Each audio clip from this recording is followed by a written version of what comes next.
আসসালামু আলাইকুম। Hello everyone, welcome to my channel. আশা করি তোমরা সবাই অনেক ভালো আছো। বরাবরের মতো আজও গুরুত্বপূর্ণ একটি বিষয় নিয়ে হাজির হলাম, সেটি হলো ভার্ব। পার্টস অফ স্পিচের যে 8টি প্রকার আছে তার ভিতরে ভার্ব হলো একটি, এবং এটি খুবই গুরুত্বপূর্ণ। ভার্বকে বলা হয় একটি সেন্টেন্সের হার্ট বা হৃদয়, কারণ ভার্ব ছাড়া একটি সেন্টেন্স গঠন করা সম্ভব হয় না। এখন দেখা যাক ভার্ব কি। যে ওয়ার্ড দ্বারা কোনো কিছু করা, হওয়া বা থাকা বোঝায় তাকে ভার্ব বলে। যেমন go, eat, sleep, buy, sell, walk, run, see, play, write, give. এই ওয়ার্ডগুলো সবই হলো ভার্ব, কারণ এগুলো দ্বারা কাজ করা বোঝায়। আবার এখানে we play cricket, he gave me a glass of water, he reads a book। এই তিনটি সেন্টেন্সে প্লে, গেভ আর রিডস হলো ভার্ব।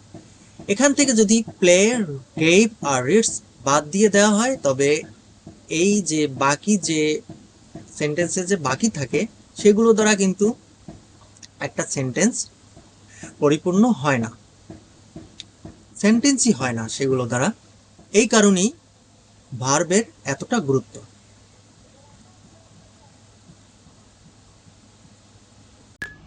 ভার্ব প্রধানত দুই প্রকার: finite verb, non finite verb.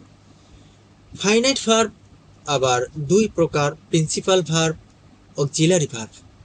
Principal verb দুই প্রকার: transitive verb, intransitive verb. Non finite verb তিন প্রকার: ইনফিনিটিভ, পার্টিসিপেল, জেরান্ড। তো আজকে তোমাদের সাথে আলোচনা করব ফাইনাইট ভার্ব নিয়ে, পরবর্তীতে আবার নন ফাইনাইট ভার্ব নিয়ে অন্য ভিডিওতে তোমাদের সাথে কথা হবে। ভার্বের প্রকারভেদে শুরুতে ফাইনাইট ভার্ব। ফাইনাইট ভার্ব সমাপিকা ক্রিয়া। সমাপিকা ক্রিয়া মানে, সমাপিকা মানে হলো যা শেষ হয়। সমাপিকা অর্থাৎ যেসব ভার্ব দ্বারা বক্তার বক্তব্য সম্পূর্ণরূপে শেষ হয়ে যায় তাকে ফাইনাইট ভার্ব বলে।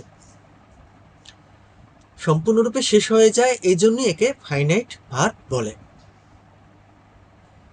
অর্থাৎ বক্তা যা বলতে চায় তা ফাইনাইট ভার্ব দ্বারা সম্পূর্ণরূপে ব্যক্ত হয়। এখানে আই গো টু স্কুল, আমি স্কুলে যাই। আমি স্কুলে যাই একটা সম্পূর্ণ বক্তব্য। এই গো দ্বারা এখানে সম্পূর্ণ বক্তব্যটা প্রকাশ পেয়েছে, এই জন্য এই গো হলো এখানে ফাইনাইট ভার্ব। আবার Rakib plays football, Rakib football খেলে, এখানে কিন্তু বক্তব্য শেষ হয়, এজন্য এই প্লেস হলো এখানে ফাইনাইট ভার্ব। ফাইনাইট ভার্ব দ্বারা যেমন বক্তার বক্তব্য সমাপ্ত হয়, তেমনি নন ফাইনাইট ভার্ব দ্বারা বক্তার বক্তব্য অসমাপ্ত থেকে যায়। তো নন ফাইনাইট ভার্ব আমরা পরবর্তীতে আলোচনা করব। এখন আমরা আসি ফাইনাইট ভার্বকে কয় ভাগে ভাগ করা যায়।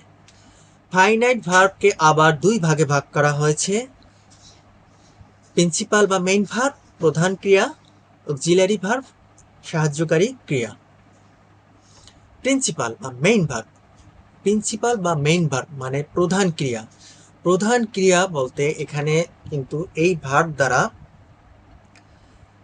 এই ভার্ব স্বাধীনভাবে কোনো ভার্বের সাহায্য ছাড়া নিজে অর্থ প্রকাশ করে, এই জন্য এই ভার্বকে বলা হয় মেইন ভার্ব বা প্রিন্সিপাল ভার্ব।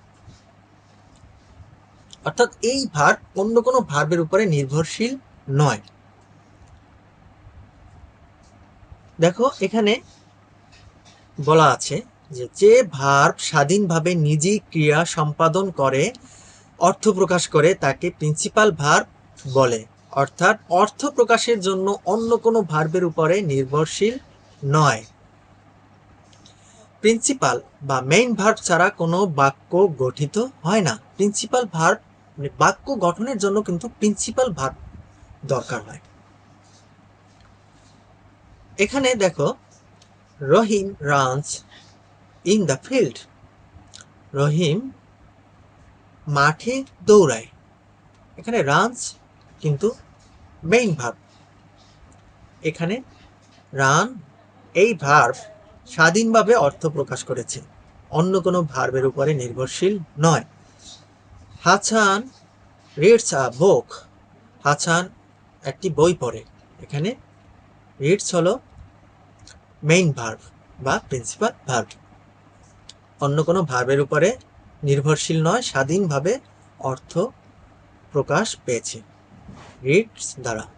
এজন্য রিডস হলো principal verb. He writes a letter. এখানে রাইটস হলো প্রিন্সিপাল ভার্ব।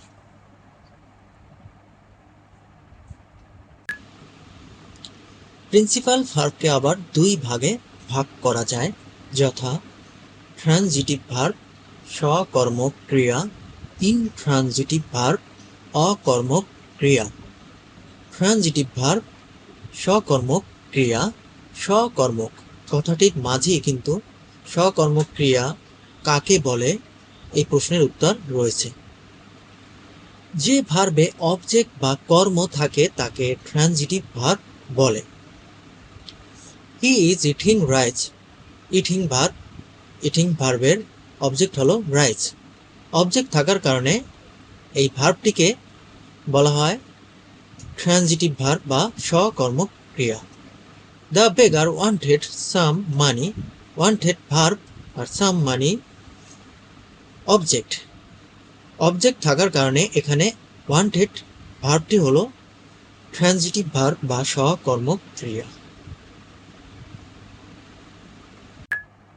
ইনট্রানজিটিভ ভার্ব অকর্মক ক্রিয়া।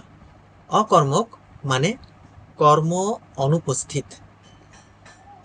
যে ভার্বে অবজেক্ট বা কর্ম থাকে না তাকে ইনট্রানজিটিভ ভার্ব বলে। The birds are flying. পাখিটি উড়ছে। এখানে ফ্লাইং ভার্বের কিন্তু কোনো অবজেক্ট নেই, এজন্য এই ফ্লাইং ভার্বটি হলো ইনট্রানজিটিভ ভার্ব। He went. সে গিয়েছিল। ওয়েন্ট ভার্বটির কোনো অবজেক্ট নেই, সেজন্য এটি ইনট্রানজিটিভ ভার্ব। তো দেখা যাচ্ছে যে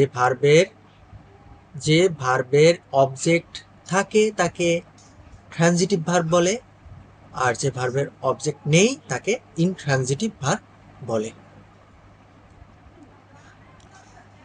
এবারে অক্সিলারি ভার্ব। যে ভার্ব প্রিন্সিপাল ভার্বকে পূর্ণ অর্থ প্রকাশ করতে সাহায্য করে তাকে অক্সিলারি ভার্ব বলে।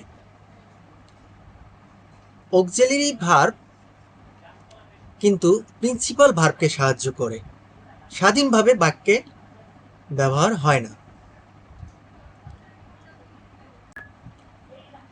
অক্সিলারি ভার্ব, যে ভার্ব প্রিন্সিপাল ভার্বকে পূর্ণ অর্থ প্রকাশ করতে সাহায্য করে তাকে অক্সিলারি ভার্ব বলে।